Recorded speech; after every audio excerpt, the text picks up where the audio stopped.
السلام علیکم ورحمۃ اللہ وبرکاتہ۔ دوستان عزیز، آپ کا میزبان عمران احمد چیمہ آپ کی خدمت میں حاضر ہے۔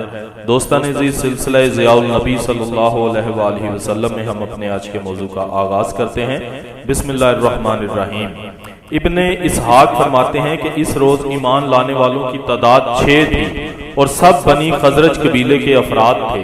ان خوش نصیبوں کے اسماء گرامی یہ ہیں: نمبر 1، ابو امامہ اسعد بن زرارہ۔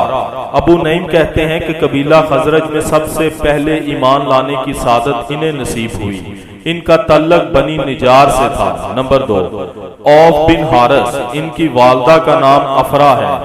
رافع بن مالک بن اجلان، ان کا تعلق بنی زریق سے تھا۔ قطبہ بن عامر بن حدیدہ، یہ بنی سلمہ قبیلے کے فرد تھے۔ عقبہ بن عامر، ان کا تعلق قبیلہ بنی حرام سے تھا۔ جابر بن عبداللہ بن رعاب، یہ بنی عبید قبیلے سے تھے۔ شیبی، زہری وغیرہ ہما نے بھی ابن اسحاق سے اتفاق کیا ہے اور کہا ہے کہ اس رات ایمان لانے والوں کی تعداد 6 تھی اور سارے خزرج قبیلے کے افراد تھے۔ موسیٰ بن عقبہ مشہور سیرت نگار کی تحقیق کے مطابق ان کی تعداد 8 تھی۔ وطن پہنچ کر انہوں نے نبی مکرم صلی اللہ علیہ وآلہ وسلم کے ساتھ اپنی ملاقات کا حال اپنی قوم کو بتایا، اس نئے دین سے انہیں متعارف کرایا، نیز انہیں آگاہ کیا کہ انہوں نے اس دین کو قبول کر لیا ہے اور اپنی قوم کے افراد کو بھی اسلام قبول کرنے کی دعوت دی۔ جو لوگ نبی مکرم صلی اللہ علیہ وآلہ وسلم اور دین اسلام سے اب تک ناواقف تھے، ان لوگوں کی کوششوں سے وہ بھی متعارف ہو گئے۔ اس طرح گھر گھر حضور کا ذکر خیر ہونے لگا۔ آئندہ سال یعنی بعثت کے 12ویں سال حج کے دنوں میں انصار کے 12 آدمی عازم مکہ ہوئے۔ ان کے نام درج ذیل ہیں: اسعد بن زرارہ، یہ پچھلے سال بھی حاضر ہوئے تھے۔ اوف بن حارث، یہ بھی پہلے حاضر ہوئے اور ان کے بھائی معاذ بن حارث، یہ اوف کے بھائی تھے، یہ دونوں اکٹھے حاضر ہوئے۔ رافع بن مالک، زکوان بن عبد قیس، عبادہ بن سامت، یزید بن سالبہ، عباس بن عبادہ بن نزلہ، عقبہ بن عامر، قطبہ بن عامر۔ گزشتہ سال جو 6 خوش نصیب مشرف با اسلام ہوئے تھے، ان میں سے 5 ان 12 افراد میں شامل تھے جو اس سال حاضر ہوئے تھے۔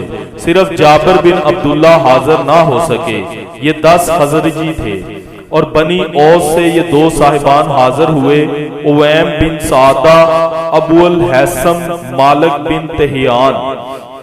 یہ 12 افراد حضور کی خدمت اقدس میں حاضری کا شرف حاصل کرنے کے لیے حج کے موسم میں مکہ مکرمہ پہنچے اور عقبہ کے مقام پر حضور سے ملاقات نصیب ہوئی۔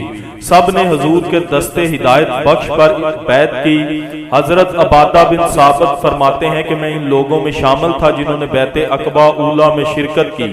ہماری تعداد 12 تھی اور بیعت کی تفصیل یوں بیان کی ہے: ہم نے رسول اللہ صلی اللہ علیہ وآلہ وسلم کے دستے مبارک پر بیعت کی کہ ہم اللہ تعالیٰ کے ساتھ کسی کو شریک نہیں ٹھہرائیں گے، ہم چوری نہیں کریں گے، ہم بدکاری نہیں کریں گے، ہم اپنی اولاد کو قتل نہیں کریں گے اور نہ جھوٹا الزام لگائیں گے جو ہم نے گھڑ لیا ہو اپنے ہاتھوں اور پاؤں کے درمیان، اور آپ کی نافرمانی نہیں کریں گے کسی نیک کام میں۔ ان امور پر بیعت لینے کے بعد حضور نے فرمایا: اگر تم نے اس معاہدے کو پورا کیا تو تمہیں جنت ملے گی، اور اگر تم نے کسی شرط کو پورا نہ کیا تو تمہارا معاملہ اللہ کے سپرد ہوگا، چاہے تو عذاب دے اور چاہے تو بخش دے۔ جن امور کو بجا لانے کا معاہدہ یہاں ذکر ہے، یہ بینہ ہی وہی امور ہیں جن کی بجا آوری کا وعدہ ان خواتین سے لیا جاتا جو اسلام کو قبول کرتی اور جس کا ذکر سورہ ممتحنہ کی درج ذیل آیت میں کیا گیا ہے: اے نبی مکرم، جب حاضر ہوں آپ کی خدمت میں مومن عورتیں تاکہ آپ سے اس بات پر بیعت کریں کہ وہ اللہ کے ساتھ کسی کو شریک نہیں بنائیں گی، نہ چوری کریں گی، نہ بدکاری کریں گی، اور نہ اپنے بچوں کو قتل کریں گی، اور نہ لگائیں گی جھوٹا الزام جو انہوں نے گھڑ لیا ہو اپنے ہاتھوں اور پاؤں کے درمیان، اور نہ آپ کی نافرمانی کریں گی کسی نیک کام میں، تو اے میرے محبوب، انہیں بیعت فرما لیا کرو اور اللہ سے ان کے لیے مغفرت مانگا کرو، بے شک اللہ تعالیٰ غفور الرحیم ہے۔ اگرچہ یہ آیت ہجرت کے بعد نازل ہوئی اور عقبہ کے مقام پر یہ معاہدہ جس کا ہم ذکر کر رہے ہیں ہجرت سے پہلے کا واقعہ ہے، لیکن چونکہ مضمون بینہ ہی وہی ہے اس لیے اس آیت کے نزول کے بعد اس معاہدے کا نام معاہدۃ النساء رکھ دیا گیا، اور اس کو عورتوں کی بیعت اس لیے کہا گیا کہ اس میں جہاد کرنے کا وعدہ نہیں لیا گیا، کیونکہ ابھی تک جہاد کا اذن بارگاہ الہی سے نہیں ملا تھا۔ اس بیعت کو اس لیے بھی عورتوں کی بیعت کہا گیا کیونکہ اس آیت میں ان امور کا ذکر ہے جن کو بجا لانا عورتوں پر فرض ہے۔ سبحان اللہ۔ دوستان عزیز، یہ تھا آج کا موضوع۔ امید کرتا ہوں آپ کے لیے کافی انفارمیٹو اور فائدہ مند ثابت ہوا ہوگا۔